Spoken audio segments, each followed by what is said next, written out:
We've all seen them. The countless commercials advertising that next limited edition food item or that sizzling steak perfectly paired with those garlic mashed potatoes.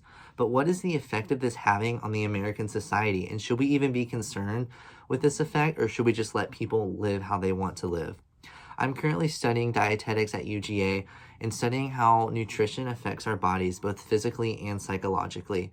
So over these next few minutes, I invite you to consider the balancing act that obesity has in our society. First, I would like to address the epidemic itself. Secondly, I would like to address the effect that body image has on our mental well-being, as well as how society has twisted it. Lastly, I would like to discuss what goes into having a truly healthy lifestyle, as it cannot be pinpointed to one particular cookie-cutter life. So let's start by focusing on the American obesity epidemic itself. While it's hard to pinpoint a single cause for this epidemic, a Harvard Medical School article titled "Obesity in America: What's Driving the Epidemic?" basically states that it can range anything from genetics to metabolic rate, activity level, and even personal behaviors. Honing in on that activity level and personal behaviors aspect of it, a CDC article entitled "Obesity Causes and Consequences" says, quote, "A person may not walk or bike to the store or to work because of a lack of sidewalks or safe bike trails," end quote.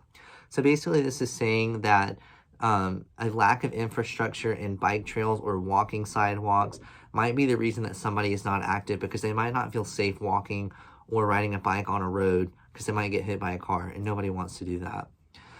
Another major influence in this can be a community's attitude or feelings towards doing a particular activity.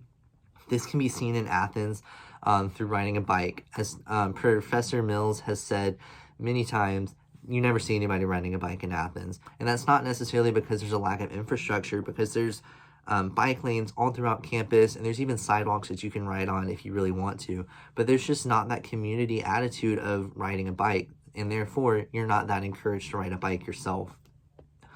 Another influence of this epidemic is the lack of effectiveness of our early childhood education and nutrition. Now, the resources are there, don't get me wrong. There are programs like the Food Pyramid, which is now modern day the My Plate, which is split into 5 areas in order of importance that show you how much vegetables, grains, fruits, proteins, and even dairy you should have in a meal. And this simplicity is meant to be easy for kids to understand and even take into their adulthood, and they're constantly being tweaked to be the best that they can be for our society. The problem with this is that most kids are not actually taking this to heart, as if you're buying a school lunch, they're doing it for you. They're making that meal for you, following those guidelines. But as soon as you get out of school and you go to a restaurant, or you get out of school and you go into adulthood, you're not going to know what to do about that, and you're not going to have that backbone that you really need to continue that nutritional advice that was provided to you early in your life. However, while the obesity epidemic is exponentially growing, we need to move to another point of the balancing act, which is body image. While there are many aspects to body image, for the purposes of this speech, I will be focusing on the body weight aspect of it. So, while the obesity epidemic is becoming a little bit out of control, there is a factor of respect and sensitivity that goes into respecting somebody's right to live how they want to live. Even though being overweight might not be the healthiest way to live, by implementing policies and procedures that attack this obesity epidemic, you're really hurting somebody's mental health and well-being. In a speech by Lily Reinhart at a glamour convention, she addresses body image and explains how we are all taught the idea that, quote, "everything can be faked or fixed because that's what we're supposed to do," end quote. By this, she really means that there's a sense that we have to justify or apologize for a reason that our body is the way it is. And we feel this way because society teaches us that there's a particular way you need to look and act and really live your life. And that's not true, because everybody's different and everybody's going to have their own way of living. A television program that has done a pretty good job of bringing to light the fact that not everybody is going to be this model of a person that's super skinny and kind of active is TLC. And they have produced about 7 TV shows about overweight and obese people. And some of these might be considered entertainment, but others like My Big Fat Fabulous Life follows a lady named Whitney who has really created this motto of having no body shame. Whitney is an overweight person, and she every day faces the struggles of people expressing hatred or making fun of her in public. And so as she likes to shrink it down to no BS, this idea of no body shame is really counteracting that idea that society has, that you should be ashamed of being overweight, or you should be ashamed of not fitting into this status quo that society has built around being skinny and fit. And I can personally relate to Whitney on this because I personally struggled with body image before in my life with my weight. And yeah. So with all of this talk about obesity and body image, there is one more part of this balancing act to be analyzed, and that is what makes up a healthy lifestyle. So living a healthy lifestyle really goes way beyond just body weight and body image. According to this infographic by the Septemberist Society, which is a team committed to improve health and well-being, a healthy lifestyle encompasses relationships, activity levels, eating healthy, enjoying yourself, getting a good night's sleep, and having that sense of community, and much more that's pictured in this infographic.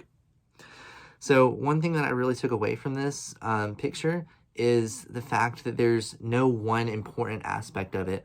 All of the images are equally sized, and they're all in a circle, symbolizing that they're all connected. And this really exemplifies the fact that a healthy lifestyle is not either this way or that way. It's really a combination of a lot of different aspects.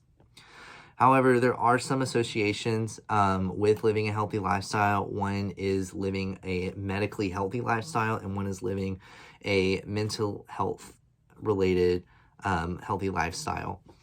On the healthcare side of things, with the National Parent and Teacher Association, PTA for short, they strive to bring education to young generations about living a health-based healthy lifestyle.